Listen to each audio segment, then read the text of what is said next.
Carmel Doll Day, friends. This is Michael Canadas with the Carmel Doll Shop and Grovian Doll Museum. We are here today with our friend Christine Collins Madrid. We have had a full day of filming, and we have looked at some rather ancient dolls. And Chris has put out this group that I'm not sure what they are, but I'm assuming, since there's a children's book called Abigail, that we're going to be looking at children's literature and dolls. Is that correct? That's correct. So, you know, they have the saying, you can't teach an old dog new tricks. Well, that's not true. That's not true.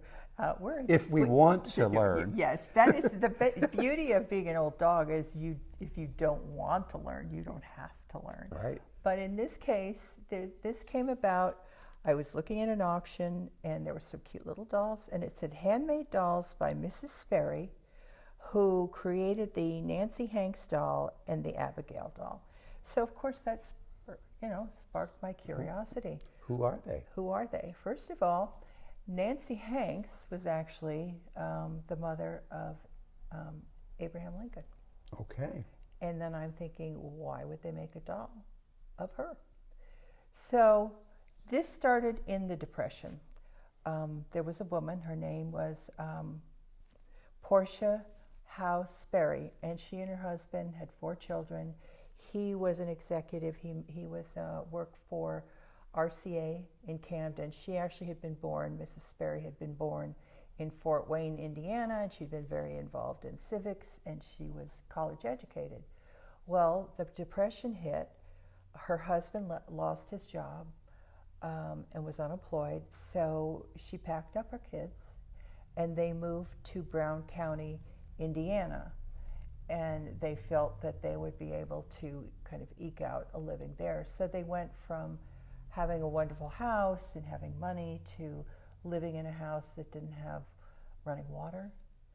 But she was very entrepreneurial, and she was also very determined, so she went around trying to find jobs, odd jobs, to support the family. So she met this gentleman who owned the Jefferson House, which was a hotel, and there was a gift shop there, and he offered her a job at the gift shop. Well, she liked the gift shop, but she thought it would be much better if it sold handmade goods from the surrounding community, because Brown community was known for its sort of artist community. So she developed this doll, Abigail. She wasn't a doll maker at all, but she put the pattern pieces together, and she was trying to figure out how to get it together. And there was an artist called L.O. Griffin who finally painted the face for her, okay, and then developed a plate, and then his wife began to make the plate. So now she had the doll. Printed by the, yeah. Okay.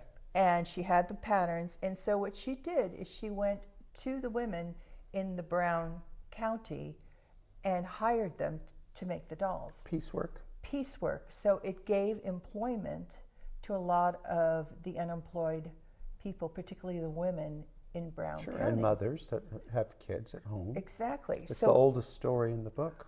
So anyway, she put the doll into, she called her Abigail the Log Cabin Doll. Okay. And she put her, one of the characteristics is these braids are actually made out of cloth. And I have never seen that before. I haven't either. And so that's interesting for this doll. And then it looks like she fringed it to make the And bangs. then if you look on the back of this doll, you know, she just put cloth and just fringed this. And this is original to the doll, because I've seen others since then that do have this construction.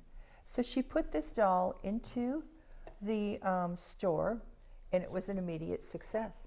So what she decided she needed was a carrier for the doll, and she realized if she put 2 Quaker Oat cartons together, that would be the size of a carrier for the doll.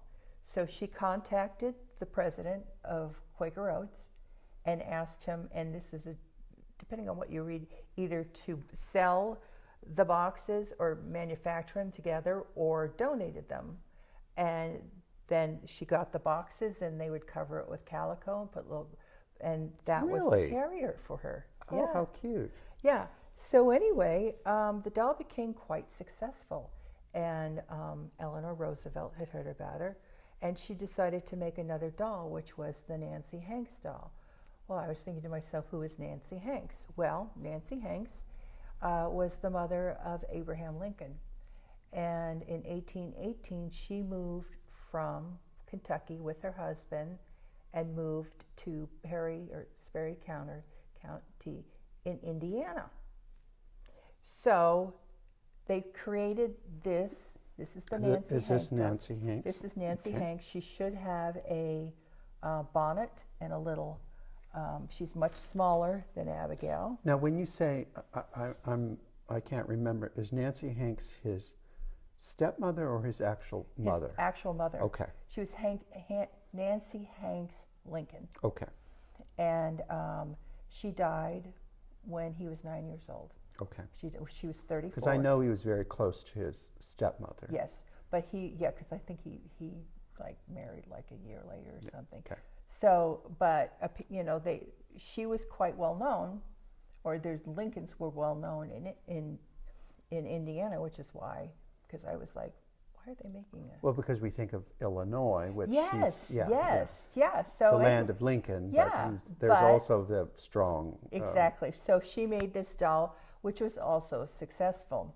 So what happened is she was making these dolls, and she was going to the countryside, and people were doing quilts and baskets, and it became almost like a tourist attraction. People would travel to Brown County just to go to see the crafting. Yes. So in 1930, this is all sort of in 1932, the doll made it to the gift shop.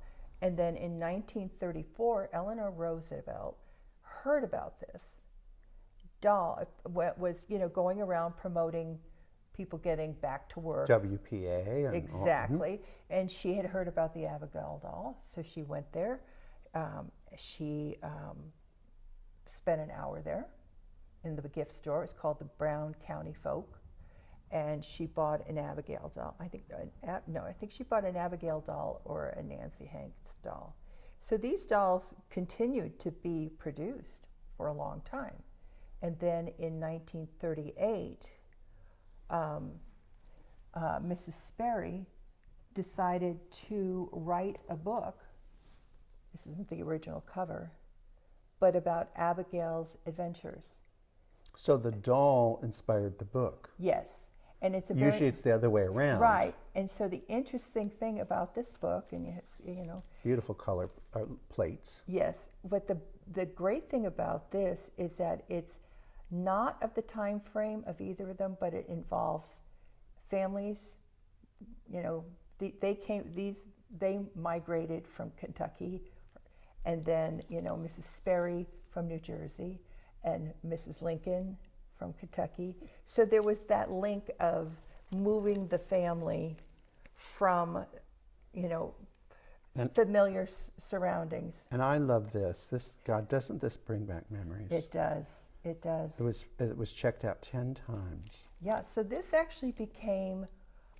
She did a lot of research, and it was historically accurate about 1835 of the covered wagons and how they ferried, the covered wagons across Ohio, and which towns were developed, and the land treaty, and it was very historical accurate to that. And it's funny because in the book they mentioned the doll has the hat and the apron's missing, but she had her own suitcase and a quilt and a slate, which if she was fully original, you'd see the slate. And this book became very popular and actually was part of the 4th grade curriculum. Oh, really? For a period of years. So Mrs. Sperry was, she had, it's like one of those things where you find women or people, rise to the occasion. She was used to being a civic leader. She was college educated. She was raising her children. And, the bottom falls out of that. And so she's like, okay. She had ideas, and she executed them. Oh, the other thing I forgot to say is that she took this doll to Chicago, to Marshall Fields, and actually got them to sell the doll in Marshall Fields.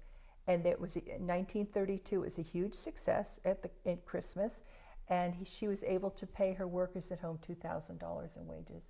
Wow. Yeah, yeah. So it's an amazing. That was big money. I know, it's an amazing story. Now, the dolls that came with that little sign were these sweet little dolls. They sort of have the silk screen. That's Red Riding Hood, and that is Alice in Wonderland. But the interesting thing with these is that it did mention that towards World War II, they no longer were able to get the materials and the labor to do this. So they actually had other people create dolls. So these may have been in the gift shop, but we don't know that for sure. But well, these would be little and a little souvenir doll. And exactly. Then and if you think about printing, which we've had another video where we showed a printed face, so refer to that. You're going to print this on yards of fabric. You're going to have spaces where you could get these other faces in. Yeah. So this is economics too. 100%. No wasted fabrics. Right. And you look at these and you figure, okay, well, if somebody, because I think the doll originally started at $350 was what that's actually a lot quite of money. A lot of money at the time. But something like this, if you didn't want to buy this doll, you could buy a little souvenir doll. So I have a question for you, Chris. So this came. She started in 1932, and this came in 1938. Yes. So what did the book, which is, we're actually doing things in reverse, but what did the book do to the sales of this doll? The doll is actually still being manufactured today. Okay, so that's but it was 86 years. Yeah. So basically, I mean, I don't know how many printings they had of this. I mean, this is like a 8th printing from 1940 something. So it was a very successful book. It was part of the curriculum. Mrs. Sperry gave talks about, being an entrepreneur and running businesses and everything else, and I think this spurred more sales of the Abigail doll. Sure. So in 2015, Abigail, an Abigail doll, and a Hanks doll, Nancy Hanks dolls, were both donated to the Smithsonian Museum. For American culture. For American culture. So they did a program on American culture and American art, and these two dolls were fantastic. Were featured in that, along with a copy of the book. Well, I think what is great is you can think about really some of the darkest times in our country, where this current generation doesn't really realize the hardship that we had people actually starving to death in the streets in our country, and that a doll could bring people out of poverty and it's a very interesting thing, because I was thinking about that with women doll producers, like the Presbyterian doll and some of the other women manufacturers, and mostly of cloth dolls, is that those come from being able to support other women, give work, support a cause. A lot of it comes from the Polish relief dolls. They come from a woman's desire to help. Sure. And women of this generation, almost every woman knew some form of needlework. It was a necessary thing. And if you think about it, it's available to them. You've always got some scraps around, and you can sew any time of the day, really. Put your kids to bed and work for a few hours, and knock out some costumes. And yeah, I mean, they literally, the saying was, idle hands makes the devil workshop. Idle hands are the devil's workshop. And I mean, honestly, that meant that when you were sitting around, you were supposed to be doing with your hands. If you had daylight, if you're women, you were sewing, you were darning, you were working. Yeah. And so this comes from that. They didn't have me time then. No, they didn't. They didn't go say, I'm going to do a bubble bath and do some me That was time. only in the movies. Yeah. So this was just a little interesting, you could, and the funny thing is neither he or I had ever heard of these dolls. I didn't. I've never, I don't know a thing about it, but and I'm fascinated really, now. I think it's really nice because, they do have a website. Brown County has a website and they talk about this, but it's nice that there's going to be this little video that maybe people, when they come across it, they will know who these dolls are and that they were historically important. Well, thank you very much, Chris, for giving us this program today. And I think in the future we should focus on children's literature and dolls. But usually what's fascinating to me is that the doll inspired the story instead of the other way around. Yeah, that's which is what we unusual. have. Which was what we have with these two. The story inspired the dolls, where here we have the doll creator inspired the book. Well, thank you, doll friends. We'll be back a little later. Bye-bye. Bye.